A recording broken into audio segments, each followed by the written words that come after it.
Saudações, ser humaninhos! Vamos começar com uma história. Tudo começa dia 6 de agosto de 2019, era mais ou menos umas 9 horas da noite, eu tinha mais ou menos uns 8 anos de idade, e lá tava eu, com uma folha sulfite desenhando uma história em quadrinhos sobre um personagem super criativo que eu tinha criado. Camisa azul, calça jeans, cabelo preto. Eu dei o nome desse personagem de Nicolas. Eu peguei a história em quadrinhos e fui levar pro meu pai pra ele avaliar a minha criação, e ele deu a sugestão de eu colocar data. Então, se não fosse por ele, eu nem teria a data que eu fiz essa historinha. Eu gostei desse personagem, então criei mais uma história, e mais uma história, e mais uma história, e mais uma história. Ah, tava quase esquecendo, mais uma história, mas isso é pra outro vídeo. Chegou um ponto que eu cansei de criar histórias em quadrinhos e decidi subir de nível. Se você me conhece, você provavelmente sabe que eu adoro jogos. Então eu, no comecinho de 2022, tive a ideia genial de criar um jogo sobre esse mesmo personagem. Mas, na época, não tinha nenhum conhecimento sobre criação de jogos, e muito menos programação. Eu só sabia que lá nas catacumbas da internet existia um site chamado Scratch, um site que você pode programar usando bloquinhos.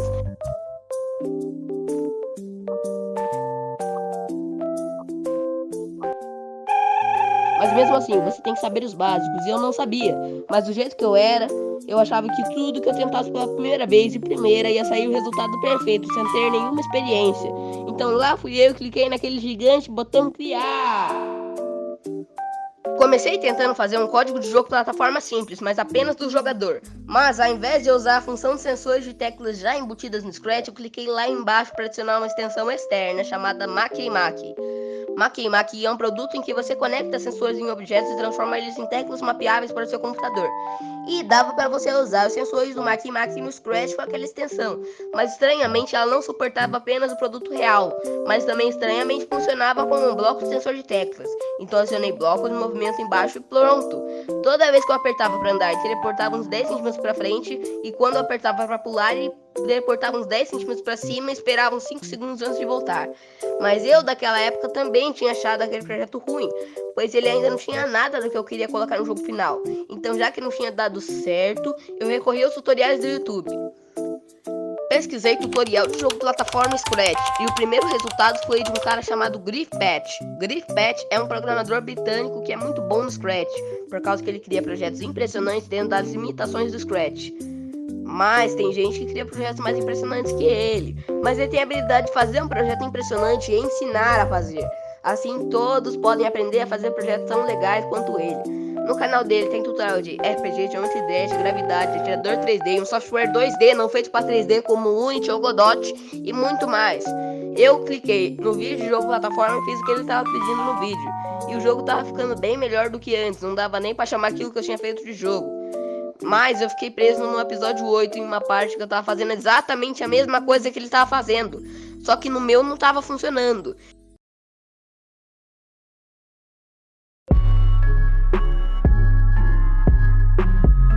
Então eu entrei no Scratch, pesquisei Griff Patch, plataforma episódio 8 e peguei emprestado do coleguinha. Em minha defesa, nas diretrizes da comunidade do Scratch diz: quando você compartilha algo no Scratch, você está dando permissão para todos os Scratchers usarem seu trabalho em suas criações também. Mas eu parei para pensar, por que eu não pego logo do episódio 13 ao invés de perder meu tempo continuando do episódio 8? Então lá fui eu, nos meus 9 anos de idade, tomei a decisão de pegar direto do episódio 13 e pronto. Lá só tinha o básico: personagem padrão, inimigos simples, uma fase roxa, mecânicas legais e coletáveis. Editei a fase, adicionei mais uma fase, mais personagens, inimigos, mais botões na tela inicial além do de jogar, NPCs desnecessários, música que doía os ouvidos como essas.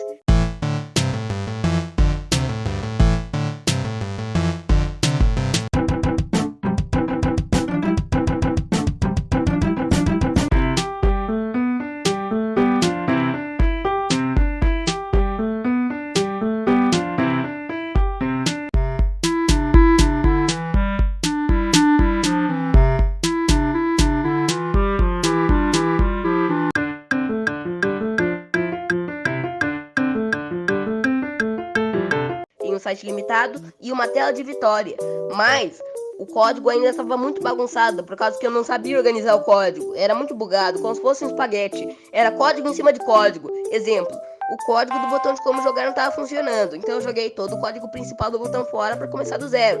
Mas quando eu fui testar, ele voltou a funcionar, por causa que eu tinha feito 2 vezes o código do botão de como jogar de 2 formas diferentes, e o botão não sabia para qual código ele dava prioridade.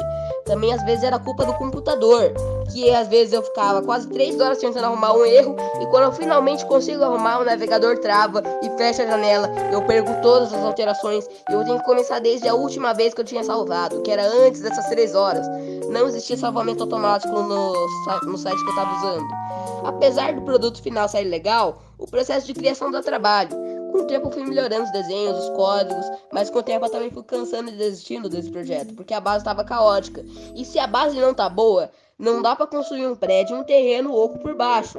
Então eu comecei a criar projetos em branco para testar minhas ideias, não relacionadas ao jogo. Em seguida eu mudei de escola. Foi nessa outra escola que eu conheci meu professor, que infelizmente saiu da escola. Ele me colocou em um grupo de pessoas que eu não conhecia, grupo 6, para fazer uma apresentação de seminário sobre os biomas. E o nosso tema foi Mata Atlântica, do jeito que a gente precisa se apresentar, valendo nota. Então eu, aos meus 10 anos de idade, tive a ideia maravilhosa de tentar criar um jogo. Mas, com minha única experiência com criação de jogos, sendo com um jogo ruim, travado e básico e feito com tutorial, como que eu ia criar um jogo para apresentar? Foi aí que nasceu Salvando o Habitat, e ficou melhor que esperava. Tinha um baú trancado, uma maçã, uma chave e uma onça pelo mapa. A onça fala que quer comida. Se você der uma maçã, ela joga a maçã no lago e diz que quer comida de verdade. Se você destrancar o baú com a chave, lá vai ter uma carne. Se você der a carne pra onça, ela te agradece e sobe os créditos. As pessoas do meu grupo tinham me dado a ideia de colocar fogo e o personagem ter que resgatar os animais das queimadas. Mas no final a ideia não foi usada, porque era muito difícil de fazer. Foi um jogo simples, porém legal, pois era uma apresentação inovadora, então ganhamos a melhor nota. Eu gostei do resultado, então eu comecei a fazer mais apresentações de jogos, o que fazia elas únicas. No meu pendrive tem pelo menos uma pasta para cada professor, e cada pasta tem pelo menos um arquivo de jogo do Scratch ou apresentação. Tem até pasta de professor que saiu da escola, mas tem alguns jogos que saíram melhores e outros que saíram piores. Quanto mais tempo eu tiver para fazer o jogo, melhor ele vai sair. E quanto maior o intervalo entre um jogo e outro, com mais criatividade o jogo vai sair, consequentemente melhor. Depois de muito tempo, veio meu professor de geografia e me pediu uma apresentação sobre o Brasil, se eu não me engano, que a gente podia apresentar do jeito que a gente quisesse. E eu aproveitei essa visível oportunidade, já que o lugar do Brasil que a gente vive é a Mata Atlântica, eu também decidi fazer um jogo para essa apresentação. E eu decidi fazer uma sequência para aquele jogo Salvando o Habitat. Foi aí que nasceu Salvando a Mata Atlântica, Salvando o Habitat 2, com 2 NPCs, caixa de diálogo, queimadas, ideia reusada, mapa estendido, câmera que se mexe com o personagem e um final feliz. Foi um dos meus melhores jogos. Se você quiser jogar, os dois já estão disponíveis no Scratch, com esses links e esses QR Codes. Eu tenho certeza que se meu professor ainda estivesse na escola, ele ficaria feliz com o que ele começou se tornou. Mas com o tempo eu comecei a sentir falta do meu primeiro projeto, então eu tive a ideia de começar a refazer meu primeiro projeto. Só que dessa vez eu comecei pela música. Eu tava lá de boa pelo meu YouTube e do nada eu encontrei um vídeo de como fazer músicas para seus jogos. O cara do vídeo sugeriu para começar pelo Chrome Music Lab, um site na internet que você pode criar melodias simples e limitadas. E por super coincidência, era o mesmo que eu usava para fazer as músicas da primeira versão antiga do meu primeiro jogo. Depois, ele me sugeriu que quando eu me acostumasse, eu usasse um site chamado Beatbox, que é bem menos limitado e dá para criar músicas bem mais complicadas. Então eu recriei as músicas que eu tinha feito para aquele projeto, coloquei nomes, adicionei textos que não tinham antes por causa das limitações, e quando eu terminei de recriar as músicas do jogo antigo, eu comecei a criar músicas novas pro jogo que não existiam no projeto antigo, como essas.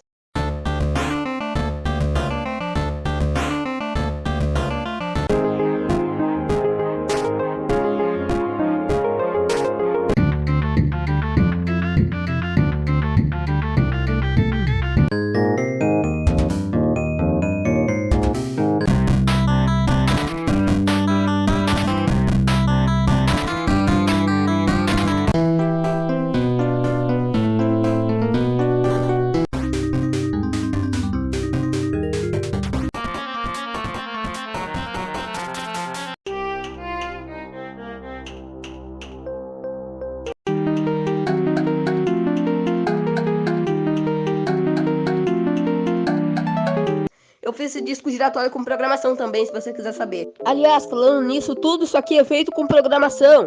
Se acontecer mais alguma coisa, eu posto alguma atualização, mas foi assim que uma simples história em quadrinhos de um personagem básico que eu fiz quando tinha 8 anos de idade me levou a boas notas, a um emprego e principalmente a sucesso. Mas ei, é só uma história. É a minha história. Obrigado por assistir, meus seres humaninhos, e até a próxima!